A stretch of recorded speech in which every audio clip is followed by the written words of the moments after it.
Les justes doivent accomplir leur devoir. Genèse 38, versets 1 à 30. En ce temps-là, Juda s'éloigna de ses frères et se retira vers un homme d'Adulam nommé Hira. Là, Juda vit la fille d'un Cananéen nommé Shua. Il la prit pour femme et alla vers elle. Elle devint enceinte et enfanta un fils qu'elle appela Er. Elle devint encore enceinte et enfanta un fils qu'elle appela Onan. Elle enfanta de nouveau un fils qu'elle appela Shéla. Juda était à Zib quand elle l'enfanta. Juda prit pour Er son premier-né une femme nommée Tamar. Er, premier-né de Juda, était méchant aux yeux de l'Éternel, et l'Éternel le fit mourir. Alors Juda dit à Onan, « Va vers la femme de ton frère, prends-la comme beau-frère et suscite une postérité à ton frère. » Onan, sachant que cette postérité ne serait pas à lui, se souillait à terre lorsqu'il allait vers la femme de son frère, afin de ne pas donner de postérité à son frère. Ce qu'il faisait déplut à l'Éternel qui le fit aussi mourir. Alors Juda dit à Tamar, sa belle-fille, « Demeure veuve dans la maison de ton père jusqu'à ce que Shéla mon fils soit grand. » Il parlait ainsi, dans la crainte que Shéla ne mourût comme ses frères. Tamar s'en alla, et elle habita dans la maison de son père. Les jours s'écoulèrent, et la fille de Shua, la femme de Juda, mourut. Lorsque Juda fut consolé, il monta à Timna vers ceux qui tondaient les brebis, lui et son ami Hira l'Adulamite.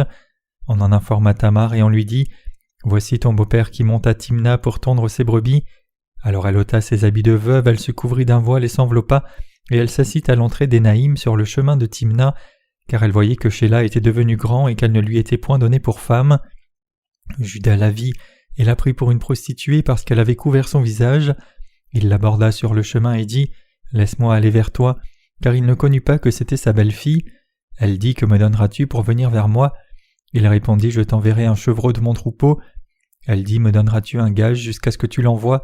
Il répondit, « Quel gage te donnerai-je » Elle dit, « Ton cachet, ton cordon et le bâton que tu as à la main. » Il les lui donna, puis il alla vers elle et elle devint enceinte de lui. Elle se leva et s'en alla et ôta son voile et remit ses habits de veuve. Juda envoya le chevreau par son ami l'Adulamite pour retirer le gage des mains de la femme, mais il ne la trouva point. Il interrogea les gens du lieu en disant, « Où est cette prostituée qui se tenait à Énaïm sur le chemin ?» Ils répondirent, « Il n'y a point eu ici de prostituée. » Il retourna auprès de Juda et dit, « Je ne l'ai pas trouvée, et même les gens du lieu ont dit, « Il n'y a point eu ici de prostituée. » Juda dit qu'elle garde ce qu'elle a, ne nous exposons pas au mépris. Voici, j'ai envoyé ce chevreau et tu ne l'as pas trouvé. Environ 3 mois après, on vint dire à Juda, « Ta mère, ta belle-fille s'est prostituée, et même la voilà enceinte à la suite de sa prostitution. » Et Juda dit, « Faites-la sortir et qu'elle soit brûlée. » Comme on l'amenait dehors, elle fit dire à son beau-père, « C'est de l'homme à qui ces choses appartiennent que je suis enceinte. Reconnais, je te prie, à qui sont ce cachet, ces cordons et ce bâton. » Juda les reconnut et dit, « Elle est moins coupable que moi, puisque je ne l'ai pas donnée à Shéla mon fils, et il ne la connut plus. » Quand elle fut au moment d'accoucher, voici il y avait 2 jumeaux dans son ventre, et pendant l'accouchement il y en eut un qui présenta la main. La sage-femme la prit et y attachait un fil cramoisi en disant, « Celui-ci sort le premier. » Mais il retira la main et son frère sortit. Alors la sage-femme dit, « Quelle brèche tu as faite ?» Et elle lui donna le nom de Péretz.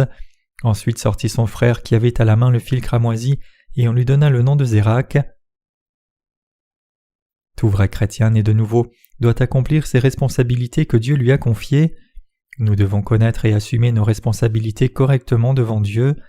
Parmi les 12 fils de Jacob mentionnés dans ce passage de l'Écriture, Juda est devenu l'ancêtre de la tribu royale. Il est écrit ici que Juda a pris une femme pour son fils Er, et le nom de sa belle-fille était Tamar, et c'était une femme païenne. Tamar, une femme dans la lignée de la foi. Au début de l'Évangile selon Matthieu, nous lisons la généalogie de Jésus-Christ où la lignée de la foi est consignée. Matthieu chapitre 1 verset 3 dit « Juda engendra de Tamar Pharès et Zara, Pharès engendra Esrom, Esrom engendra Aram. » Il est écrit ici que Jacob a engendré Juda et ses frères. Il nous est dit que Juda a engendré Péretz et Zérak par Tamar. Qui est cette Tamar ? Elle était l'épouse du fils aîné de Juda. En d'autres termes, elle était la belle-fille de Juda. Mais voilà ce qui s'est passé à la fin. Juda a couché avec sa belle-fille Tamar contre son gré après de nombreux rebondissements. Chers croyants, n'est-il pas horrible que quelque chose comme ça soit consigné dans la Bible ? Cependant, je crois que notre Dieu nous parle à travers ce récit, disant comment est exactement notre vrai moi. Pour le peuple israélite comme nous les Coréens, les femmes devaient continuer la lignée familiale de leur mari. Lorsqu'une femme se marie, elle a la responsabilité absolue de donner naissance à un descendant pour continuer la lignée familiale de son mari. Et donc si le fils aîné d'un Israélite était marié, mais mourait sans avoir d'enfant de sa femme, alors le frère cadet irait vers elle afin d'avoir un enfant. Même à l'époque du Nouveau Testament, certains Sadducéens demandaient à Jésus « Maître, Moïse nous a écrit que si le frère d'un homme meurt, ayant une femme et qu'il meurt sans enfant, son frère devrait prendre sa femme et élever une progéniture pour son frère. Maintenant il y avait 7 frères, et le premier a pris une femme et il est mort sans enfant, le second l'a prise comme épouse et il est mort sans enfant, puis le troisième l'a prise et de la même manière les 7 aussi, et ils n'ont laissé aucun enfant et sont morts. Finalement la femme est morte aussi. Par conséquent, à la résurrection, de qui sera-t-elle la femme, car tous les 7 l'ont eue comme épouse. Luc 20, versets 28 à 33. Dans un tel contexte culturel, Tamar avait le devoir de transmettre la lignée familiale de Juda, mais les fils de Juda ne l'ont pas accompli. La Bible rapporte que le premier-né de Juda, était méchant aux yeux de Dieu et que le Seigneur l'a tué. Ce qui est très étrange, c'est qu'Er savait en quelque sorte que s'il avait des relations avec sa femme, l'enfant qui naîtrait ne serait pas son enfant, et il l'a donc empêché de concevoir. On dit que le Seigneur était en colère contre ses méfaits et l'a tué. Pour l'amour du frère aîné Dieu a donné le frère cadet Onan à Tamar. Si nous regardons le livre de Genèse 38, verset 8, il est dit « Alors Juda dit à Onan, « Va vers la femme de ton frère, prends-la comme beau-frère et suscite une postérité à ton frère. » Et donc Juda l'a fait aller chez sa belle-sœur Tamar. Cependant cet Onan a fait la même chose que son frère et a été détruit à cause de cela. Si nous regardons le verset 9, il dit « Onan, sachant que cette postérité ne serait pas à lui, se souillait à terre lorsqu'il allait vers la femme de son frère, afin de ne pas donner de postérité à son frère. » Alors, à qui cela revient-il maintenant ? Le troisième fils de Juda, nommé Shéla, était maintenant en ligne, et c'était évidemment son tour d'être marié, mais Shéla était encore très jeune. Juda a dû continuer sa lignée familiale, mais ses 2 fils étaient déjà morts, et sa belle-fille a dû attendre que son troisième fils Shéla grandisse, mais Juda a senti que Shéla mourrait aussi s'il donnait son plus jeune fils en mariage à Tamar, alors il a évité de le faire. Il lui dit « Je vais te donner Shéla, mais attends qu'il ait grandi. » En tant que père, il avait peur de ce qui arriverait à son plus jeune fils. Juda s'est dit que s'ils étaient autorisés à dormir ensemble, son plus jeune fils mourrait aussi. Il pensait que cette belle-fille était comme une veuve noire qui allait dévorer tous ses fils, et donc finalement il n'a pas donné son troisième fils à cette belle-fille.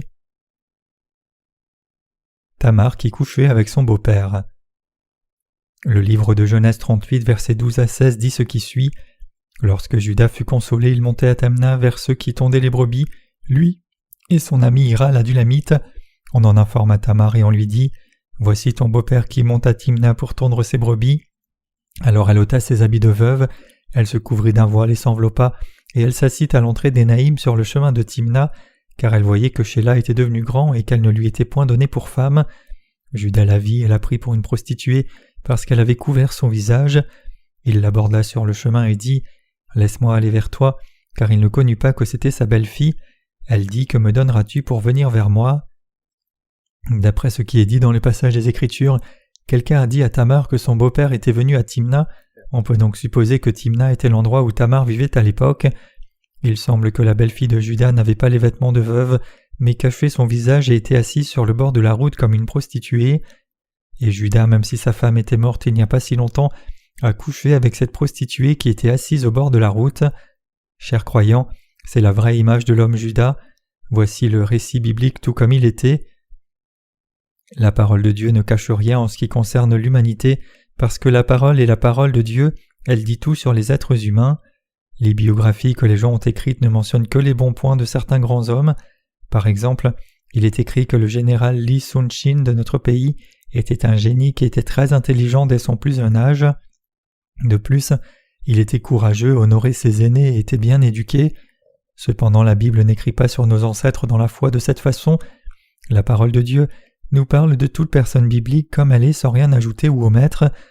Et donc après que Juda ait perdu sa femme et l'ait enterrée, il avait des relations avec une prostituée. Les Israélites avaient l'habitude de mettre de côté un jour chaque année pour la tonte des moutons. C'est la même chose dans notre pays, si à l'automne nous rassemblons toutes les cultures pour lesquelles nous avons travaillé si dur. Mais en Israël, le travail était principalement l'élevage de bétail, de sorte que la période de tonte des moutons était le moment où ils avaient une récolte abondante. Mais le jour où Judas allait tondre ses brebis, il a vu une femme sur le bord du chemin et a eu des relations avec elle. Il y avait une femme sur le bord de la route qui avait le visage couvert. Je suppose que les prostituées de l'époque le faisaient. Judas lui a dit qu'il irait vers elle, et elle a probablement demandé de l'argent. Judas a dit qu'il n'avait pas d'argent, et donc elle a demandé quelque chose qui pourrait être une garantie de paiement ou une garantie. Judas lui dit alors qu'il avait son signet, son cordon et son bâton, et donc la femme a demandé cela comme garantie. En fait, cette femme n'était pas une prostituée, mais la belle-fille de Judas, Tamar.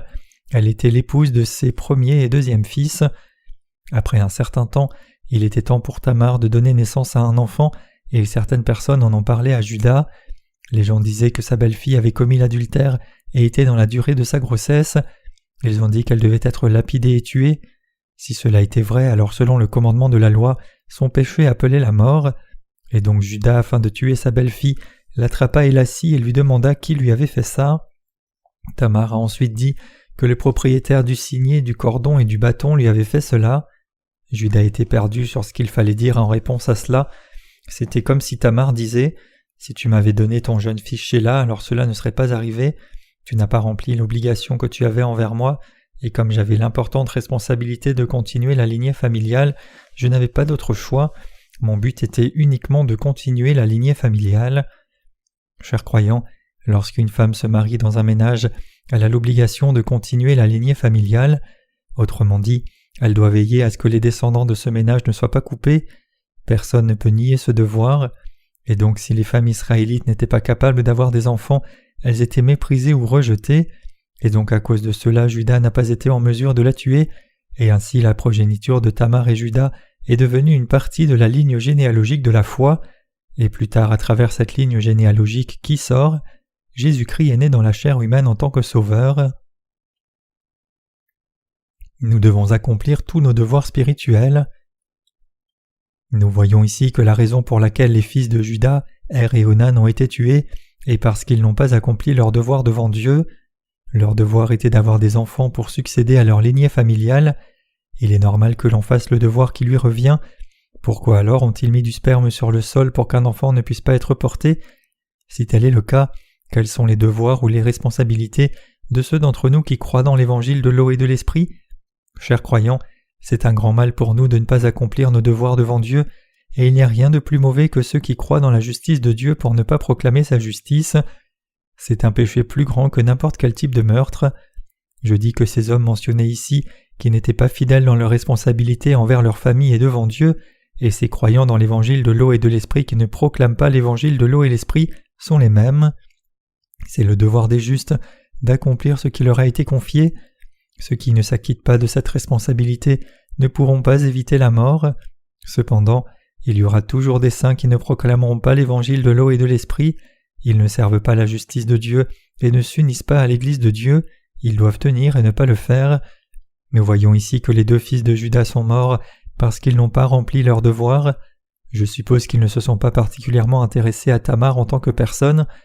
À votre avis, pourquoi Dieu a-t-il tué Er? Il est écrit qu'Er, le premier-né de Judas, était méchant aux yeux de l'Éternel et l'Éternel l'a tué. Je pense que parce qu'Er avait versé sa semence sur le sol, Tamar ne pouvait pas concevoir d'enfant, et Dieu a considéré cela comme le mal et l'a tué. L'autre frère Onan a également été tué.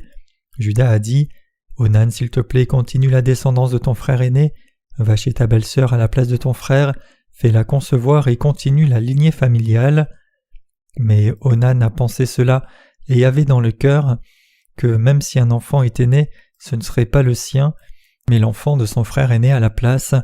Il n'y avait aucune raison pour qu'il fasse concevoir sa belle-sœur et il a donc évité cela. À cause de cet acte, Dieu a considéré Onan comme étant mauvais et l'a tué aussi. Il aurait dû remplir son devoir mais il ne l'a pas fait, donc ses deux frères ont été mis à mort pour leurs péchés. Chers croyants, ce passage des Écritures s'applique aussi à nous. C'est pourquoi nous devons méditer très attentivement sur ce passage des Écritures. Nous sommes nés de nouveau en croyant dans la parole de l'eau et de l'esprit. Jésus-Christ nous a sauvés de tous les péchés du monde par l'évangile de l'eau et de l'esprit. Il a effacé tous nos péchés, mais si nous qui avons été sauvés de tous nos péchés ne faisons pas nos devoirs pour sauver les âmes, alors nous ne sommes pas différents des fils de Judas, et donc le passage des Écritures d'aujourd'hui est une parole d'une signification profonde pour nous les justes. Autrement dit, Les personnes nées de nouveau qui ne s'unissent pas à l'Église ne s'acquittent pas de leurs responsabilités spirituelles. Si quelqu'un parmi les nés de nouveau garde sa bouche fermée et ne partage pas l'évangile de l'eau et de l'esprit avec les autres, alors il est le même que ces deux hommes qui n'ont pas accompli leur devoir.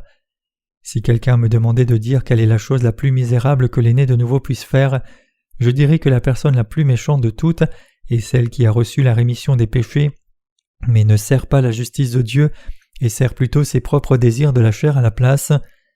Quiconque ne peut pas proclamer l'Évangile directement doit s'unir à l'Église afin qu'il puisse partager avec les autres ce véritable Évangile de toutes les manières possibles, et il doit faire l'œuvre de la transmission de la postérité et de la naissance de l'âme en faisant connaître l'Évangile.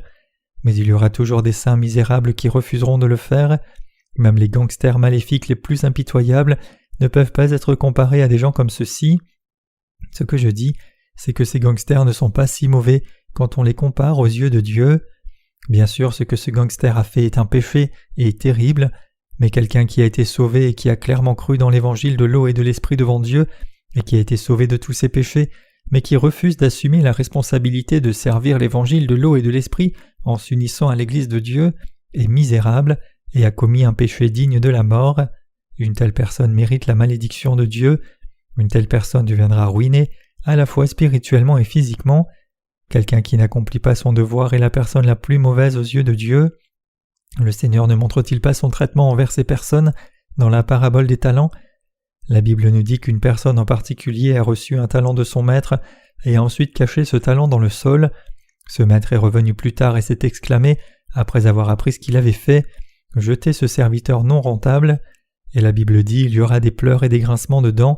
Nous devons donc nous unir à l'Église de Dieu et à la justice du Seigneur, tout en vivant dans ce monde. Chers croyants, à votre avis, quel est le plus grand péché qu'un mari puisse commettre envers sa femme dans une relation conjugale? C'est ne pas remplir son devoir envers elle en tant que mari. Si vous aviez une femme et que vous refusiez de vivre avec elle, mais que vous viviez séparés d'elle, il n'y aurait rien de plus mauvais que cela. Disons qu'il y a un fils ou une fille né d'un couple marié. Si cet enfant ne pouvait pas remplir d'une manière ou d'une autre ses devoirs envers ses parents, alors ce serait bien, mais s'il le pouvait mais ne le faisait pas et négligeait ses responsabilités de prendre soin de ses parents âgés, alors c'est vraiment une mauvaise chose. Chers croyants, à votre avis, quel est le plus grand péché parmi les péchés que quelqu'un qui a été sauvé en croyant dans l'évangile de l'eau et de l'esprit peut commettre? Le plus grand péché, c'est de ne pas accomplir le devoir que Dieu lui a commandé de garder. Quelqu'un qui croit dans la parole de l'évangile de l'eau et de l'esprit, par la parole devant Dieu, qui ne remplit pas ses obligations, est la personne la plus mauvaise. Notre devoir maintenant est de servir la justice de Dieu, mais si quelqu'un ne s'acquitte pas de cette responsabilité, alors c'est un péché qui mérite la mort spirituelle. Ce genre de péché est le pire de tous les péchés.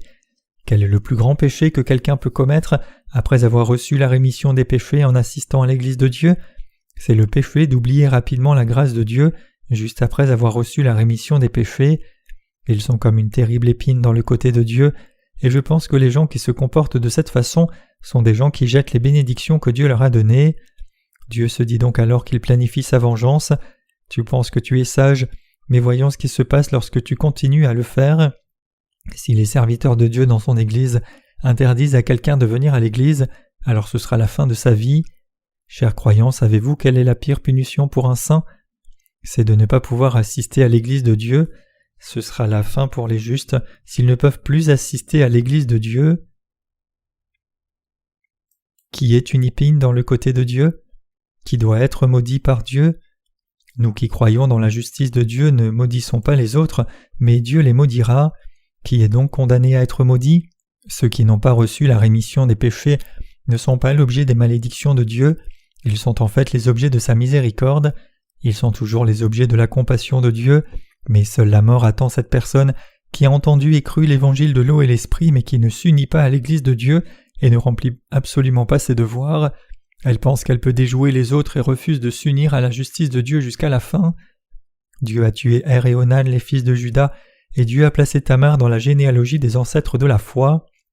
Comment Tamar, qui a eu des relations avec son beau-père, peut-elle devenir un ancêtre physique de Jésus-Christ? Mais la Bible a élevé la foi de Tamar et l'a placée dans la table généalogique de la foi. Qui est le meilleur dans la foi entre Juda et Tamar? Sa foi était supérieure à celle de Juda. Pourquoi? Tamar était mariée dans ce ménage, elle a donc dû continuer la semence de cette famille, et ainsi elle a fidèlement rempli son devoir. La Bible rapporte la généalogie de Jésus-Christ, et Tamar est clairement mentionnée comme ceci. Juda engendra de Tamar Pharès et Zara, Pharès engendra Esrom, Esrom engendra Amram. Matthieu 1, verset 3. Alors physiquement parlant, comment s'inscrivait-elle dans la généalogie de Jésus? Elle est en fait devenue l'épouse de Juda, n'est-ce pas? C'est ainsi que ce conte s'est terminé. C'est un peu étrange dans la lignée généalogique que Tamar ait été la belle-fille de Juda, mais elle est devenue plus tard sa femme. Néanmoins, il y a beaucoup de choses étranges qui se produisent dans le domaine de la foi. Ce que nous devons cependant réaliser ici, c'est que nous soyons faibles ou manquants ou non, nous devons comprendre que c'est la volonté de Dieu envers nous que nous devions remplir les obligations que Dieu nous a données. Nous ne devons jamais oublier quelles sont nos responsabilités. La personne qui accomplit ses devoirs est la personne qui reçoit vraiment des bénédictions devant Dieu, et cette personne peut se tenir en toute confiance devant lui, comme quelqu'un qui a fait tout ce qui lui a été confié. Par conséquent, accomplissons notre devoir de proclamer l'évangile de l'eau et de l'esprit. Pour un saint, négliger ses responsabilités est la chose la plus mauvaise. Vous, les saints, devez croire et servir la justice de Dieu et être bénis par Dieu. Vous devez servir la justice du Seigneur et participer au corps de l'Église. Vous devez être déterminés à vivre ou à mourir avec l'Église. Si l'Église prospère, vous prospérerez. Si l'Église périt, vous périrez aussi. Et nous devons être les gens qui poursuivent nos devoirs spirituels devant Dieu et les accomplissent, et donc se tiennent avec confiance devant Dieu. Chers croyants, cela fait plusieurs années que je n'ai pas pu visiter les tombes de ma mère et de mon père. Cela s'est produit parce que je servais la justice de Dieu. Servir vraiment Dieu est ma responsabilité première, donc je ne peux pas arrêter de faire ce devoir pour faire autre chose. Mes devoirs devant Dieu et devant les saints sont de mener ma vie par une foi qui sert la justice du Seigneur. Nous devons faire 3 choses au cours de notre vie: croire dans la justice du Seigneur, proclamer l'évangile de l'eau et de l'esprit, et nous unir à l'Église de Dieu. Quoi que nous puissions faire, nous devons au moins partager l'évangile de l'eau et de l'esprit, et nous devons élever et servir la justice de Dieu. Ce que nous devons savoir, c'est que notre Seigneur nous a dit qu'il est venu sur cette terre non pas pour être servi, mais pour servir les autres. Après avoir grandi dans notre foi un peu plus, depuis que nous avons été sauvés en croyant dans l'évangile de l'eau et de l'esprit, nous devons apprendre à servir la justice de Dieu. Chers croyants, nous devons savoir quels sont nos devoirs spirituels, nous devons savoir comment nous allons servir la justice de Dieu et quelles sont les choses que nous devons faire, et nous devons apprendre par la foi comment servir la justice de Dieu. Nous devons mener notre vie en n'étant pas comme Er ou Onan qui ont été tués par Dieu pour ne pas avoir rempli leurs obligations. En outre, nous ne devons pas être les gens qui vivent des vies stupides et égoïstes en demandant aux autres de simplement les servir. Nous devons nous unir à l'Église de Dieu afin de pouvoir obtenir l'aide de Dieu et de son Église en cas de besoin. Nous devons faire de notre mieux pour être les travailleurs fidèles qui servent la justice du Seigneur. Nous devons être les personnes qui remplissent nos obligations spirituelles. La personne qui s'acquitte de ses responsabilités spirituelles est celle qui proclame la justice de Dieu. Nous avons été sauvés de tous nos péchés en croyant dans l'évangile de l'eau et de l'esprit, donc si nous n'accomplissons pas nos devoirs, ne serons-nous pas alors considérés par Dieu comme étant mauvais? Dieu est heureux avec les gens qui s'acquittent de leurs responsabilités en sa présence. Même si nous manquons dans certains domaines de notre vie, nous devons toujours remplir nos devoirs du mieux que nous pouvons. Bien sûr, il y a des moments où nous remplissons bien nos devoirs et des moments où nous ne le faisons pas, mais nos incapacités n'ont pas d'importance. Ce qu'il faut, c'est un cœur prêt à remplir nos devoirs. Les gens qui sont comme ça recevront l'amour et l'aide de Dieu. Pour nous les saints, il est de notre devoir de nous unir à l'Église de Dieu. Chers saints et serviteurs de Dieu, je crois que vous soyez matures ou encore jeunes dans la foi, si vous avez au moins été sauvés de tous vos péchés, vous devez vous unir à l'Église de Dieu. Les justes doivent accomplir leurs devoirs. Si vous n'êtes pas doués pour prêcher l'évangile de l'eau et de l'esprit, vous devez vous acquitter de vos responsabilités sous quelque forme ou moyen que ce soit, en vous unissant pour la propagation de l'évangile. Alors en accomplissant vos devoirs légitimes devant Dieu, vous recevrez l'amour de Dieu, et quand vous sentez que vous manquez de quelque chose, vous pouvez prier Dieu pour son aide, et vous recevrez alors son aide et sa grâce en toutes choses. De cette manière, la relation entre Dieu et nous, les saints, deviendra plus forte parce que nous avons confiance en lui. Chers croyants, nous devons accomplir nos devoirs afin de pouvoir nous tenir en toute confiance devant Dieu. Lorsque nous nous acquitterons de nos responsabilités, même si nous ne sommes pas parfaits, nous serons le peuple qui pourra vivre en communion avec Dieu dans sa grâce et ses bénédictions abondantes. Priez pour le salut des âmes. L'Évangile selon Matthieu 8, versets 28 à 34 dit « Lorsqu'il fut à l'autre bord dans le pays de Gadaréniens, 2 démoniaques sortant des sépulcres vinrent au-devant de lui. Ils étaient furieux que personne n'osait passer par là, et voici ils s'écrièrent « Qu'y a-t-il entre nous et toi, Fils de Dieu ? Es-tu venu ici pour nous tourmenter avant le temps ?» Il y avait loin d'eux un grand troupeau de pourceaux qui paissaient. Les démons priaient Jésus disant « Si tu nous chasses, envoie-nous dans ce troupeau de pourceaux. » Il leur dit « Allez !» Ils sortirent et entrèrent dans les pourceaux, et voici tout le troupeau se précipita des pentes escarpées dans la mer, et ils périrent dans les eaux. Ceux qui le faisaient paître s'enfuirent et allèrent dans la ville raconter tout ce qui s'était passé et ce qui était arrivé aux démoniaques. Alors toute la ville sortit à la rencontre de Jésus, et dès qu'ils le virent, ils le supplièrent de quitter leur territoire. Dans le passage des Écritures que nous venons de lire, 2 hommes possédés par des démons ont rencontré Jésus et ont été guéris de leurs mauvais esprits. Dans le processus de leur guérison, les mauvais esprits sont entrés dans le troupeau de porcs à proximité, et le troupeau a couru dans la mer et a péri. Quand les gens de cette région ont vu cela, ils ont demandé à Jésus de quitter leur région. Jésus-Christ a accompli un miracle pour libérer ces hommes possédés par des démons. Néanmoins, d'un point de vue spirituel, ce passage semble un peu étrange.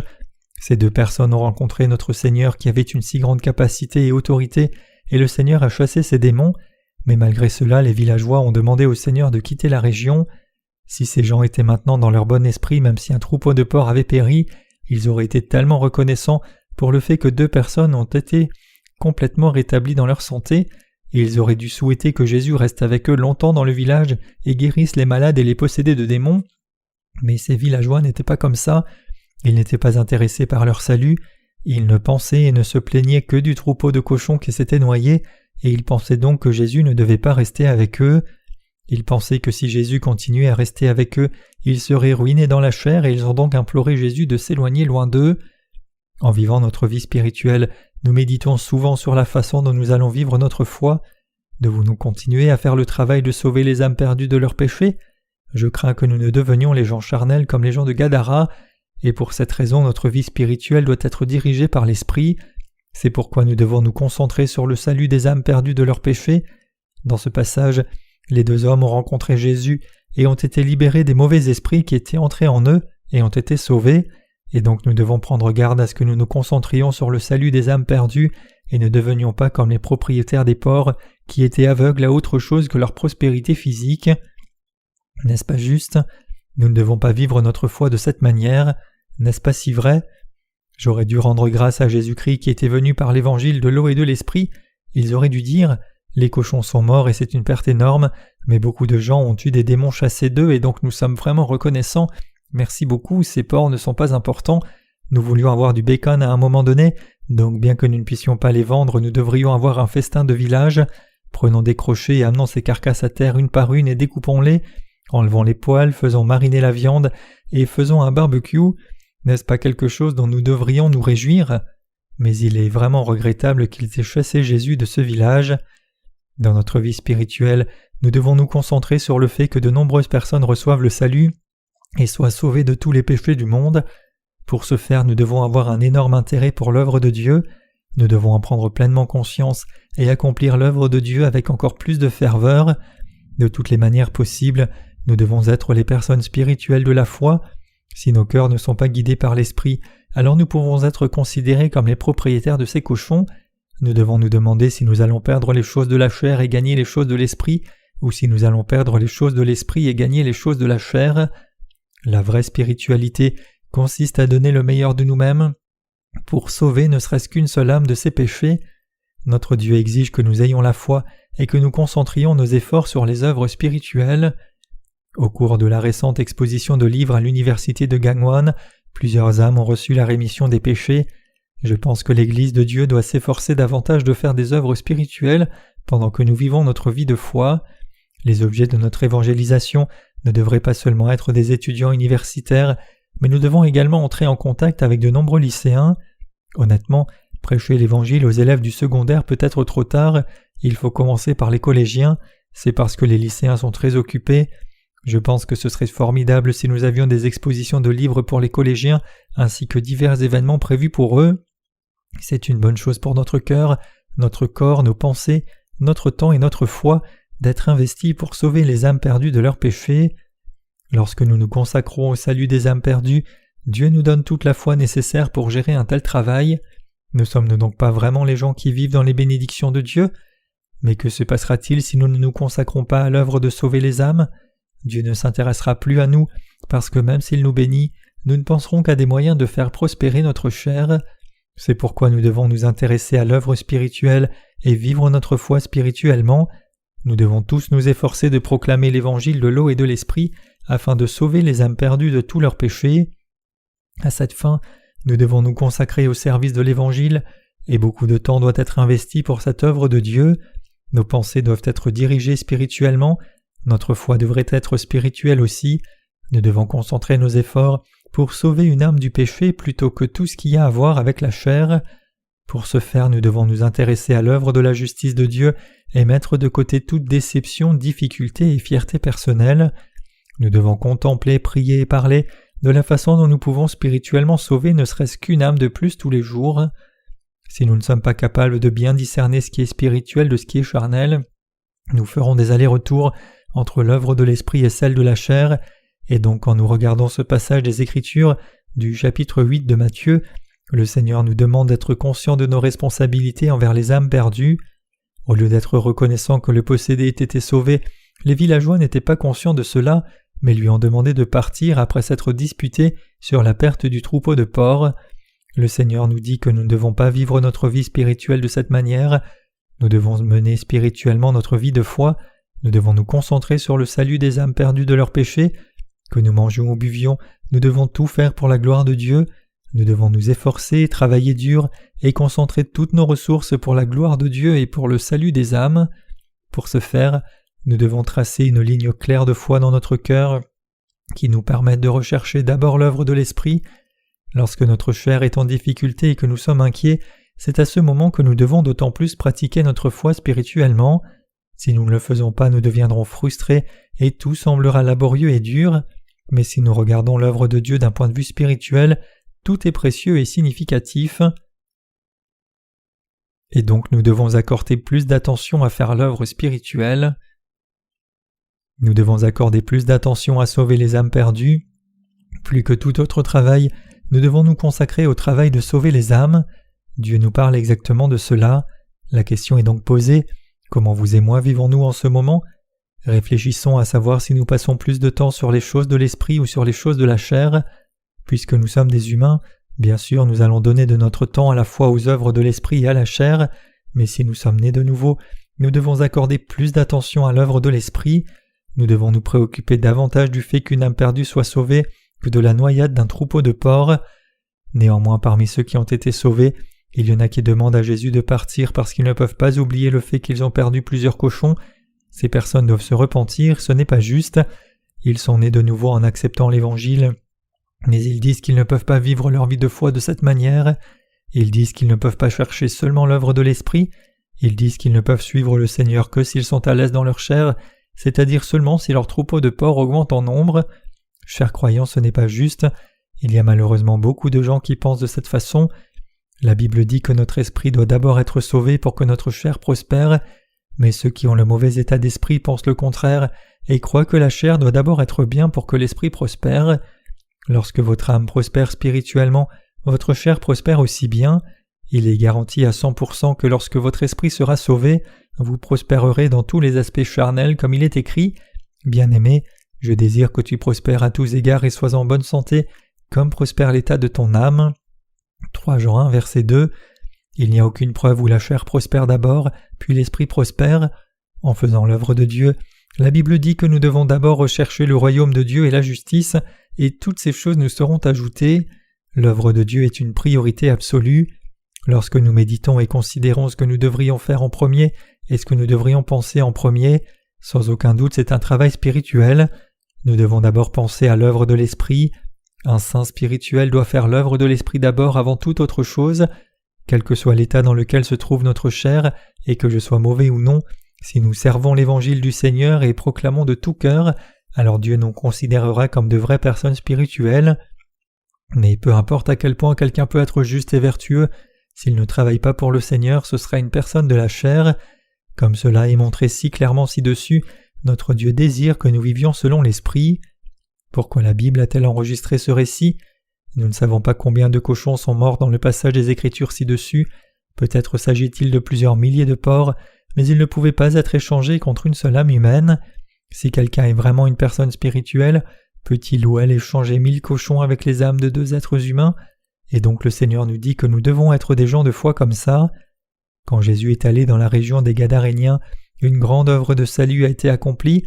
Néanmoins, en raison du système de valeurs charnelles de ces villageois, ils ont chassé Jésus. Nous pouvons être comme ça aussi. Tout en menant notre vie spirituelle, si notre chair lutte et fait face à des difficultés, nous sommes enclins à abandonner le Seigneur. Mais nous ne devons pas être de tels chrétiens dépravés qui finissent par suivre la chair. Nous devons absolument suivre l'Esprit. Nous devons d'abord penser à l'œuvre de Dieu et au salut des âmes. Nous devons penser à suivre Dieu d'abord, et avant tout penser d'abord à la volonté de Dieu alors que nous menons notre vie de foi. Bien sûr, ce n'est pas aussi facile qu'il n'y paraît, c'est très difficile. Néanmoins, nous devons vivre de cette manière. Nous ne pouvons que mener notre vie dans la chair, mais nous devons d'abord penser à l'œuvre de l'Esprit et la servir. Nous devons mener notre vie spirituelle de cette manière. Chers croyants, comprenez-vous ?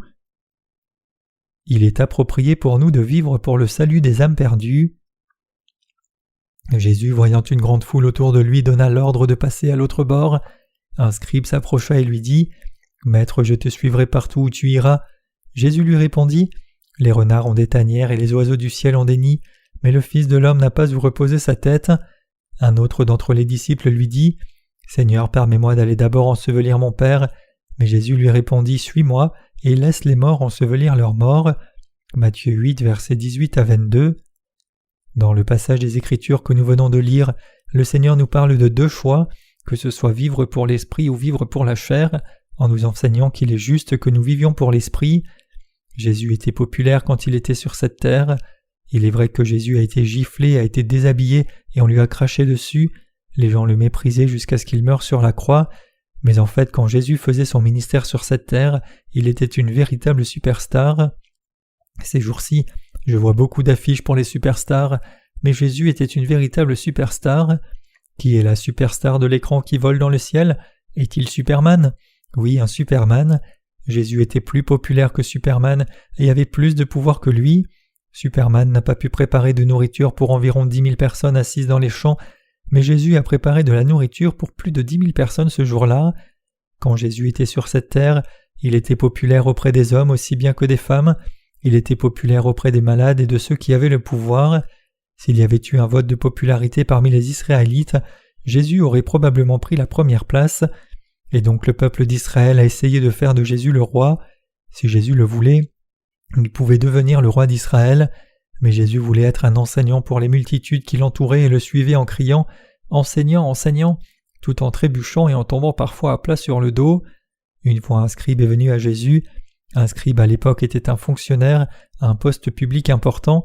Cette personne est venue à Jésus et a dit « Maître, je te suivrai partout où tu iras. » Ce scribe avait été captivé par Jésus car il avait vu les miracles et les merveilles que le Seigneur avait accomplis.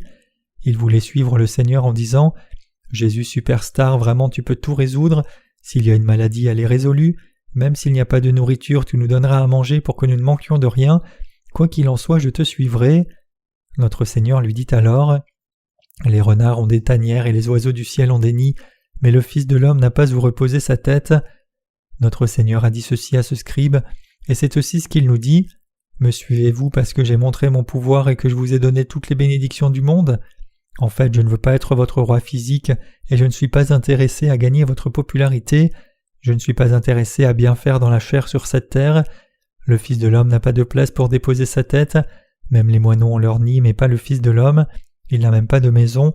Vous n'avez rien à gagner de moi, peu importe avec quelle dévotion vous me suivez pour le reste de votre vie. » Jésus parlait et sous-entendait que le scribe aurait dû suivre les choses de l'esprit, mais il voulait suivre les choses de la chair, et donc il était complètement sur le mauvais chemin. Lorsque nous suivons le Seigneur, nous devons d'abord examiner si nous suivons l'esprit ou la chair. Chers croyants, après avoir reçu la rémission des péchés en croyant en Jésus, comment allez-vous vivre le reste de votre vie ? Il s'agit de savoir si vous allez vivre pour le salut des âmes perdues ou si nous allons chercher la prospérité de notre chair. Réfléchissons à cela en profondeur. Parce que nous sommes encore dans la chair, il est naturel que notre chair prospère. Parce que nous vivons encore dans la chair, nous voulons que l'esprit et la chair prospèrent. Mais si nous devions choisir entre les deux, lequel choisirions-nous? Si l'un d'eux serait le bon choix? C'est de cela que je parle. Nous devons d'abord nous poser la question de savoir si nous allons faire l'œuvre de sauver les âmes pendant toute notre vie ou si nous allons chercher à plaire à la chair. Lequel va prospérer? Bien sûr, nous consacrer au travail de sauver les âmes est le bon choix. Quelqu'un pourrait me demander en disant « Alors qu'est-ce que tu vas choisir ?» Je répondrai en disant « Je choisirai de faire le travail de sauver les âmes. » Alors la personne demandera en retour « Vous vivez encore dans la chair, ne désirez-vous donc pas vivre pour la chair ?» Bien sûr, je le désire. Néanmoins, bien que je vive toujours dans la chair et que je puisse désirer vivre pour la chair, il n'est pas approprié de suivre seulement la chair et donc je ne poursuis pas les choses de la chair. Je ne dis pas que je hais les désirs de la chair, mais je ne suis pas la chair parce que je déteste les choses de la chair, comme un saint né de nouveau, et par conséquent je ne poursuis pas les choses de la chair. La chair aime les choses de la chair, mais simplement pour la raison que ce n'est pas juste, je ne suis pas les désirs de la chair. Ignorons la manière dont nous avons vécu jusqu'à présent. Devons-nous maintenant prendre en considération la façon dont nous allons vivre à l'avenir? Allez-vous vivre pour l'esprit ou pour la chair? Qu'est-ce qui est juste? Vivre pour la chair ou pour l'esprit? Évidemment, il est correct de vivre pour l'esprit. Alors que signifie vivre pour l'esprit? Ne fait-on pas le travail de sauver les âmes perdues? Ne parle-t-on pas de l'Évangile aux gens pour que les âmes reçoivent le salut? N'est-ce pas l'œuvre de vivre pour l'esprit? Alors quelle que soit la situation dans laquelle nous nous trouvons, allons-nous vivre pour l'esprit, c'est-à-dire pour les œuvres spirituelles de Dieu? Je manque de capacité ou de grandes compétences, mais parce qu'il est juste de vivre pour l'esprit, je peux vivre pour l'esprit. Pour tout ce qui me manque ou pour les besoins, je prie toujours Dieu de cette manière. Seigneur, s'il te plaît, fournis-moi ces choses. Si tu ne me les fournis pas, alors je n'obtiendrai rien, et si tu me les fournis, je les recevrai, mais il serait bon que tu me les fournisses. Mais il n'y a qu'une seule chose sur laquelle je peux me concentrer à la fois. Je ne peux pas me concentrer sur deux choses à la fois. Permettez-moi s'il vous plaît de faire le travail de sauver les âmes. Je me consacrerai à l'œuvre spirituelle. Il est correct de vivre pour l'esprit, avec une foi résolue qui cherche ce qui est juste, que je sois capable de bien faire l'œuvre de la foi ou non. Je te consacrerai mes mains, mes pieds, mes lèvres, mon cœur, mes pensées, mon âme et tous mes biens au cours de ma vie. Le Seigneur dit que nous devons vivre pour le salut des âmes perdues. Nous devons prendre à cœur la parole que notre Seigneur a prononcée. Les oiseaux du ciel ont des nids, mais le Fils de l'homme n'a nulle part où poser la tête. Dieu a fourni toutes les bénédictions qui sont nécessaires pour chaque créature de ce monde. Même les oiseaux dans le ciel, quand le soir arrive, ont un endroit pour se reposer, et le matin ils se réveillent et volent dans le grand ciel que Dieu leur a donné, et ils dévorent les insectes et vivent leur vie joyeusement. Néanmoins, notre Seigneur n'avait pas un seul endroit pour reposer sa tête quand il était sur cette terre. Qu'est-ce que cela signifie? Cela signifie que le Seigneur n'avait pas sa propre maison. Le Seigneur n'avait pas de maison physique. Si le Seigneur désirait la prospérité de sa chair, il aurait pu devenir le roi d'un pays ou même le roi du monde entier. Il aurait pu recevoir l'adulation de tous les peuples et réussir à régner en tant que roi. Mais notre Seigneur a abandonné les choses de la chair afin de sauver les âmes des êtres humains, c'est-à-dire nos propres âmes. Le Seigneur a servi dans la chair pendant 3 ans, puis un jour avant de mourir sur la croix dans le jardin de Gethsémane, il pria « Si c'est possible que cette coupe s'éloigne de moi ». Jésus ressentait la douleur et la joie dans la chair tout comme nous. Notre Seigneur savait aussi ce que la chair désirait. Néanmoins, notre Seigneur n'a pas suivi la chair. Qu'est-ce que notre Seigneur a suivi alors? Il a poursuivi le salut de nos âmes. Ainsi, il a suivi le Saint-Esprit seulement. Quand quelqu'un meurt, il retourne à la poussière ou seulement une poignée de cendres. De temps en temps, vous et moi pouvons aller dans un crématorium. Même lorsque quelqu'un qui avait une grande construction est mort et est incinéré, il y a une bouteille de poudre qui sort du corps mort. Si le corps était incinéré absolument, alors il y aurait moins d'une bouteille de poudre. Le cartilage est tout brûlé, y compris les chevilles, les genoux et puis les petits os. Presque tous les os sont brûlés, et quelques gros os sont choisis parmi les cendres et ils sont broyés. Tout pourrait être brûlé avec une chaleur encore beaucoup plus élevée, mais parce que la famille peut être submergée, il laisse quelques portions. De cette façon, lorsque les gens meurent, ils deviennent une petite portion de poudre ou une poignée de saleté. La quantité de saleté qui reste après la mort des gens n'est pas si grande. Lorsque vous déterrez une tombe, Le corps s'est totalement décomposé et est tombé plus loin dans le sol. Le cercueil a pourri et vous pouvez trouver juste quelques os cachés dans le sol. Mais ce sol est différent du sol normal, et quand vous ramassez cette saleté, il n'y a plus qu'une poignée. Vous et moi ne pouvons pas échapper à devenir une poignée de saleté un jour. Mais l'âme de l'homme dure pour toujours. Si nous croyons que Jésus est né sur cette terre, a porté tous nos péchés en se faisant baptiser par Jean-Baptiste, a reçu le jugement à notre place sur la croix, et est ressuscité d'entre les morts, nos âmes vivront pour toujours. Par conséquent, le Seigneur lui-même a accompli l'œuvre qui dure pour toujours, qui est notre salut de tous nos péchés, et il désire que ses disciples qui le suivent fassent la même œuvre de l'Esprit.